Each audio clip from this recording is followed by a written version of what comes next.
Okay okay class, तो आज हम बात करेंगे स्पीकिंग के पार्ट 1, पार्ट 2, पार्ट 3 के बारे में, और उससे रिलेटेड कुछ टिप्स के बारे में भी आज बात करेंगे, ठीक है।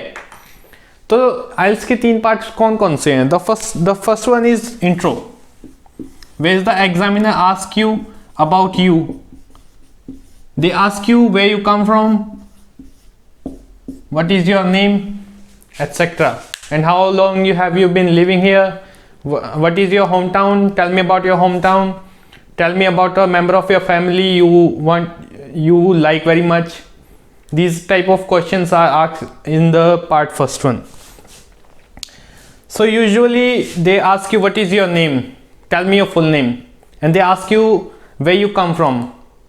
तो अगर एग्जामिनर पूछता है कि where you come from, तो उसमें ये नहीं बताना है कि I am coming from, ऐसे नहीं बोलना है कि I am coming from, तो उसमें हमें सिंपल प्रेजेंट टेंस का यूज करना है। तो प्रेजेंट कंटिन्यूस का यूज नहीं करना है। You can use present perfect but you can't use present continuous. Like if examiner ask you where you come from, so you can't say I am coming from, you can say I belong to, right? Or you can say I hail from, you can say that.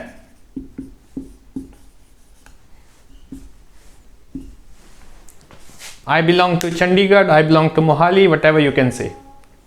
Okay, so the second part of this, the second part of this can be, they can ask you any questions related to whatever you have said before. Like you have, if अगर आपने बोला है कि आप job करते हो, या अगर आपने बोला है स्टडी करते हो, then they can ask you what type of course you want to take in future, or if you have said that you are working, then they can say what is your dream job, or where you see yourself in 5 years. These type of questions depend on what you say in the first part, ठीक है। तो usually they ask you about your work, your study, they ask you about your study.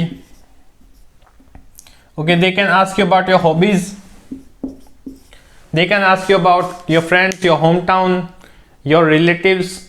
These type of questions, you already know all of this, so you can prepare it very well. So इसमें अगर examiner ने first part में आपसे कोई question पूछा है, तो try to answer it in 3 or 4 sentences, max to max 5 sentences में आप इसका जवाब दे सकते हो, ठीक है। The second part is, the second one is Q card.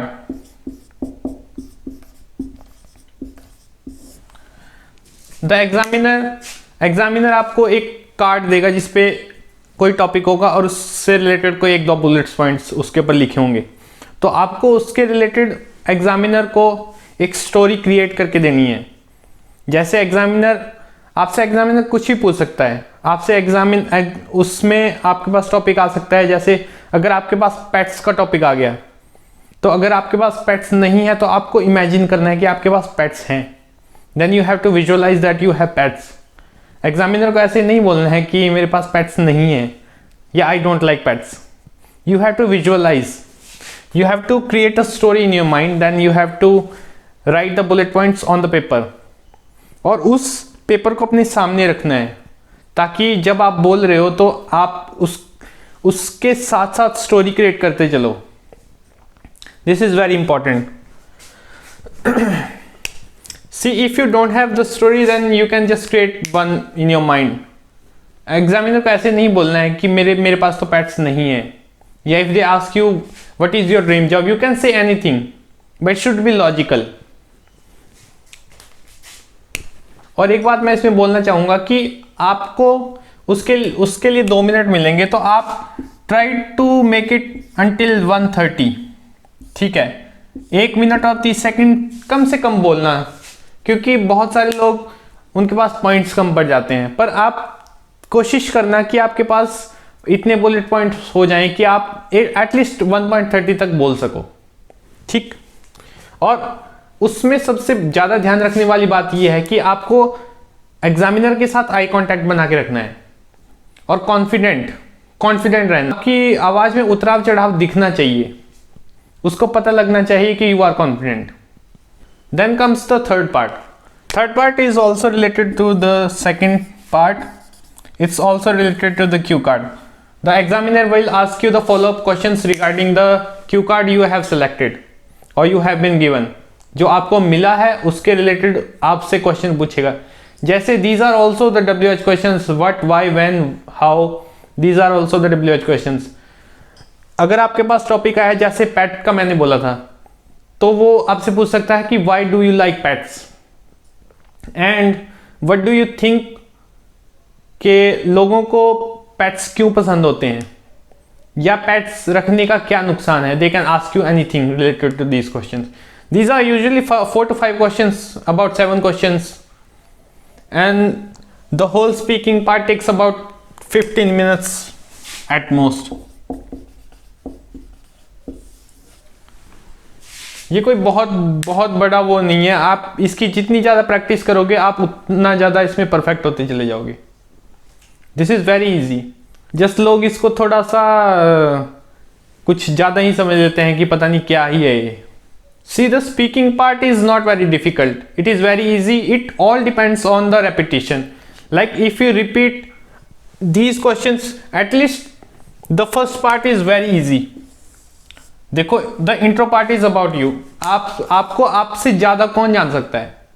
आपको अपने बारे में पता है, अपने पेट्स के बारे में पता है, अपने रिलेटिव्स के बारे में पता है, आप जॉब क्या करते हो, स्टडी क्या करते हो, आपका फ्यूचर क्या है, आप फ्यूचर में क्या करना चाहते हो. अगर आपको नहीं पता तो आप झूठ बोल सकते हो, आप स्टोरी क्रिएट कर सकते हो उसके रिलेटेड. बट ओवर स्मार्ट नहीं बनना है.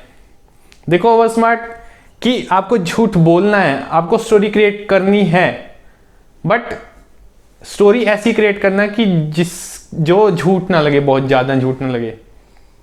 ठीक है. सो द फर्स्ट, इसमें सबसे मेन बात जो फर्स्ट पार्ट में है वो आपको ये है कि इसमें कोई भी इनडायरेक्ट आंसर नहीं होगा.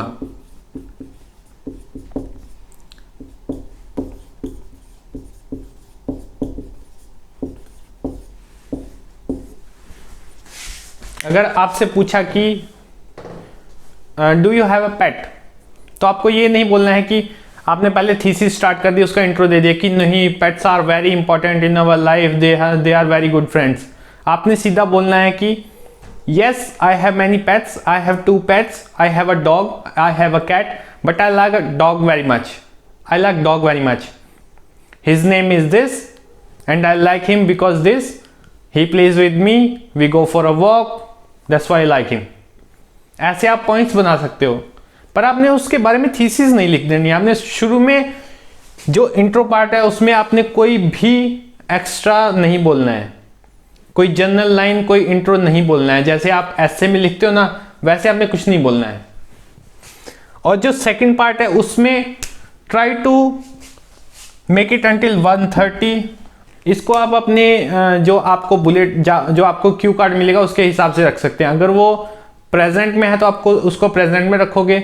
अगर आपका जो क्यू कार्ड है कि what do you want to do in future, इस तरीके से, तो आप उसको जो आपका पैराग्राफ होगा उसको आप फ्यूचर में रखोगे. और जो थर्ड पार्ट होगा वो बहुत ही आसान होगा, वो इसी से रिलेटेड होगा, क्यू कार्ड होगा.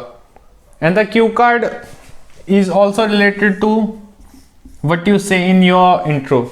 अगर आप बोलते हो कि मैं स्टडी करता हूँ तो आपका जो सेकंड पार्ट होगा वो स्टडी से रिलेटेड हो सकता है. अगर आप बोलोगे कि मैं वर्क करता हूँ तो जो सेकंड पार्ट होगा वो वर्क से रिलेटेड हो सकता है. पर झूठ नहीं बोलना है. अगर आप वर्क करते हो तो वर्क बोलना है, स्टडी करते हो तो स्टडी बोलना है. क्योंकि अगर आप गलत बोल देते हो सो उसकी जो फॉलोअप क्वेश्चंस होंगे वो उससे रिलेटेड होंगे, तब आप कंफ्यूज हो जाओगे क्योंकि आपको कुछ समझ में नहीं आएगा. तो फर्स्ट पार्ट में सबसे ज़्यादा वो है कि आप जितनी ज़्यादा प्रैक्टिस करोगे उतनी ज़्यादा आप परफेक्ट होते चले जाओगे इसमें. क्योंकि अगर आप एक बार करोगे, 2 बार करोगे तो आपको समझ में नहीं आएगा. पर अगर आप इसकी 10-15 ट्राई कर लोगे तो आपको पता लग जाएगा कि क्या क्या क्वेश्चन आ सकते हैं. अब जितनी ज़्यादा क्वेश्चन बन सकते हैं इससे रिलेटेड, आपसे फैमिली से रिलेटेड, आपके काम से रिलेटेड, स्टडी से रिलेटेड, उसकी प्रैक्टिस कर सकते हो. आई होप कि ये मेरी वीडियो आपको पसंद आई होगी. अगर पसंद आई होगी तो लाइक करना, सब्सक्राइब करना. इस तरह की वीडियो हम और भी बहुत सारी लेके आने वाले हैं, तो make sure you subscribe our channel.